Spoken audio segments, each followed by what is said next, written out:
The movie begins with a devastating mystery sweeping across America, a strange disease wiping out nearly every child. But for the few who survive, something far more dangerous awakens inside them. Among those survivors is a young girl named Ruby, who discovers her life is about to be torn apart in ways she could never imagine.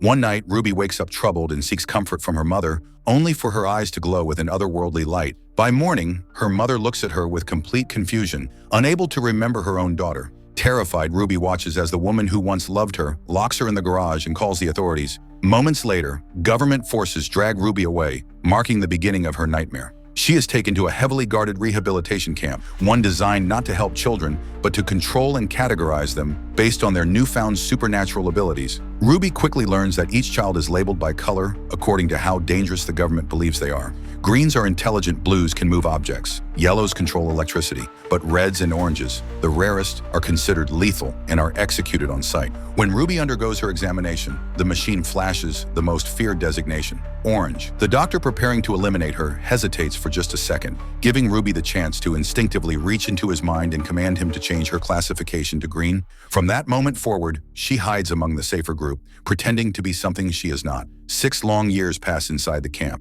Ruby survives by staying quiet, staying small, and never letting her true power slip. But during a test, she collapses, drawing the attention of a doctor named Kate. Secretly part of an underground organization trying to rescue children, Kate warns Ruby that her identity as an orange has been discovered, and she will soon be executed. With no time to waste, Kate helps her escape. Ruby slips past guards, uses her mind control to erase memories, and finally experiences sunlight outside the camp walls. But freedom comes with fear. Fear of being hunted, fear of trusting strangers, and fear of herself. As Kate tries to help her adjust, Ruby accidentally touches a man named Rob and sees violent memories inside his mind, proving that not everyone claiming to help children truly wants to. Soon, Ruby encounters a girl named Zoo, a yellow with electric powers, who is traveling in a van with 2 boys, Chubbs, a brilliant green, and Liam, a kind-hearted blue who immediately worries for Ruby's safety. When they realize she's alone, they reluctantly let her join them. Just as armed agents track them down and a fierce chase erupts, the group narrowly escapes by using their abilities. Liam shoves enemy cars aside with telekinesis, while storms rage overhead. When the chaos settles, Ruby learns that the teens are searching for a safe haven known as East River. It's rumored to be a camp run by a powerful orange called the Slip Kid, a legend among survivors with no other place to go. Ruby joins their mission. As they travel, Ruby starts to bond with the group, especially Liam, whose gentle nature starkly contrasts the terror she's lived through. But her fears resurface when she unintentionally enters Zoo's dream through a brief touch and relives the horrors of her escape from the camp. Even among friends, Ruby fears that her power makes her too dangerous to be close to anyone. Their journey leads them to an abandoned mall where they search for food and clothes, only to be threatened by another group of survivor kids. Tension quickly turns into friendship once they realize everyone is just desperate and scared. During their conversations, Ruby hears rumors about East River and manages to extract a crucial hint. Its location is connected to the word Edo. With the help of a radio frequency, the team picks up a broadcast confirming the gathering point, Princess Lake. Before heading to East River, Ruby asks Liam to take her home. She stands inches away from her own mother's doorstep, her heart torn between longing and dread. She realizes her parents will never remember her. Not her face, not her voice, not her laughter. Heartbroken, she runs back to the car. And right then, an enemy agent named Jane ambushes them, armed with a sonic weapon capable of paralyzing children with powers. Jane overpowers the group.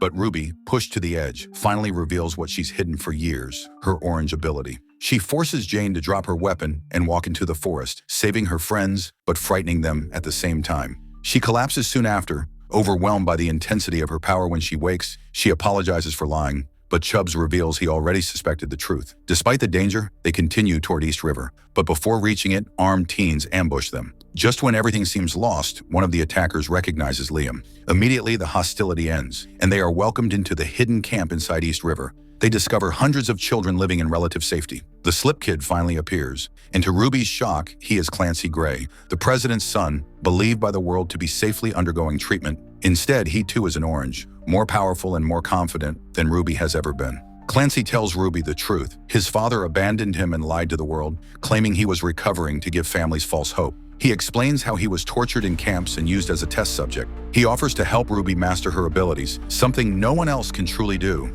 Drawn in by his calm mastery, Ruby agrees to train with him. Under Clancy's guidance, Ruby learns to control her power with intention instead of fear. She delves into minds, understands memories, and strengthens her influence. Yet something feels wrong. Chubbs warns Ruby that East River feels too controlled, too structured, almost like the camps they escaped. But Ruby wants to believe in the possibility of a safe future. The uneasy peace shatters when Ruby enters Clancy's room unexpectedly and catches him hiding a disturbing online conversation. Moments later, he tries to force himself on her, revealing his true intentions. He wants to use her, manipulate her, and eventually turn her into a weapon under his control. Horrified, Ruby escapes. Liam finds her shaken, and when she reveals the truth, he prepares to confront Clancy. Ruby stops him, knowing such a fight would end badly. Instead, they decide to flee East River with Sue and Chubbs before Clancy can tighten his hold on the camp. But the moment they attempt to escape, they encounter the worst-case scenario. The army arrives, heavily armed and ready to capture or kill every powered kid on sight. And standing beside the soldiers is Clancy, fully aligned with the enemy.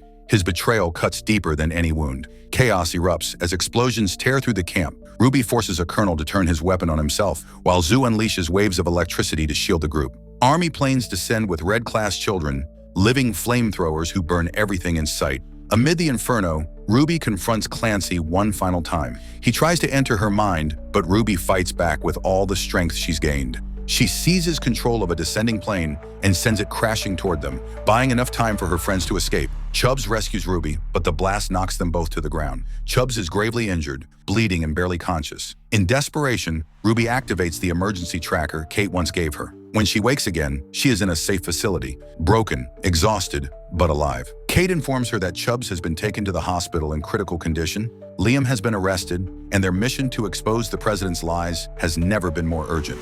Ruby pleads for Liam to be released, but Kate refuses, insisting that the fight ahead requires sacrifices. Ruby agrees to join their resistance movement, but only after she is allowed to see Liam one last time.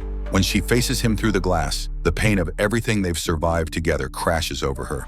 She knows what she must do. With trembling hands, she reaches into his mind and erases every memory he has of her. She tells him to take care of Zoo and Chubbs, then turns away before her heart breaks completely. The girl who once feared her powers now chooses to use them to protect the ones she loves, even if it means losing them forever. Ruby steps into her new role, standing beside Kate as they train an army of gifted children to rise and fight for a future that has been stolen from them. And so begins her destiny, not as a frightened girl trapped in a government camp, but as a leader who refuses to be defined by fear. If you enjoyed this powerful journey, make sure to subscribe, drop a comment about what movie you want next, and stay tuned for more epic recaps just like this one.